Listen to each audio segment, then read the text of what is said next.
High and low impact exercises serve different fitness goals and suit various physical conditions. High impact exercises exert significant forces on the body, affecting joints and biomechanics, while low impact exercises reduce joint stress. Understanding both types can help create a balanced workout regimen. Low impact exercises are gentle on the joints, making them suitable for all ages and fitness levels. These exercises keep at least one foot in contact with the ground and include walking, an accessible exercise that improves cardiovascular health, strengthens muscles, and boosts mood. Swimming, a full body workout that supports the body, reducing stress on joints while enhancing endurance and flexibility.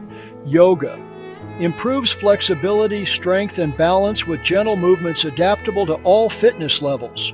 Cycling provides a great cardiovascular workout while being easy on the knees and ankles.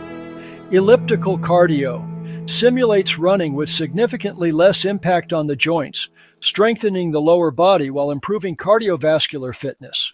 Ideal for beginners, a great starting point for those new to exercise, allowing gradual strength and endurance building without undue stress. Injury recovery helps maintain fitness during injury rehabilitation without worsening conditions. Gentle workouts, suitable for active recovery days, aiding muscle recovery and preventing burnout.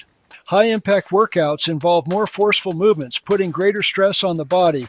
They include running, a high-impact cardiovascular workout that strengthens the lower body but can stress the joints. Skiing requires strength, agility, and balance, providing a full body workout with significant impact forces. Gymnastics demands intense dynamic movements that improve strength, flexibility, and coordination. HIIT, high-intensity interval training, short bursts of intense activity followed by rest, maximizing cardiovascular benefits and calorie burn.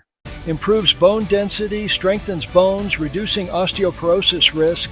High-intensity workouts elevates heart rate quickly for effective cardiovascular conditioning. Injury risk, higher likelihood of stress, fractures, and joint injuries due to intense forces. Injury prevention proper form is crucial. Working with a personal trainer can help ensure safety. A balanced approach incorporating both exercise types enhances overall fitness and reduces injury risk. Balanced fitness, combining both types provides strength, endurance, and cardiovascular benefits. Joint protection, low-impact exercises build joint stability, reducing injury risk from high-impact activities. Enhanced recovery, low-impact workouts aid muscle recovery, preventing soreness. Core strength, yoga and stretching improve posture, core strength, and movement efficiency in high-impact activities. Choosing the right exercises depends on fitness goals, current physical condition, and potential injuries. Consult a trainer. A fitness professional can tailor workouts to your needs and ensure proper form. Assess goals. Identify whether you need recovery-focused, high-intensity, or a mix of both types of workouts. Both high and low impact exercises offer unique benefits and should be chosen based on personal needs. Consulting a trainer and combining both types can create an effective workout regimen that promotes fitness while minimizing injury risks. Thanks for watching. Please like and subscribe so you won't miss our ongoing dialogue on health and fitness.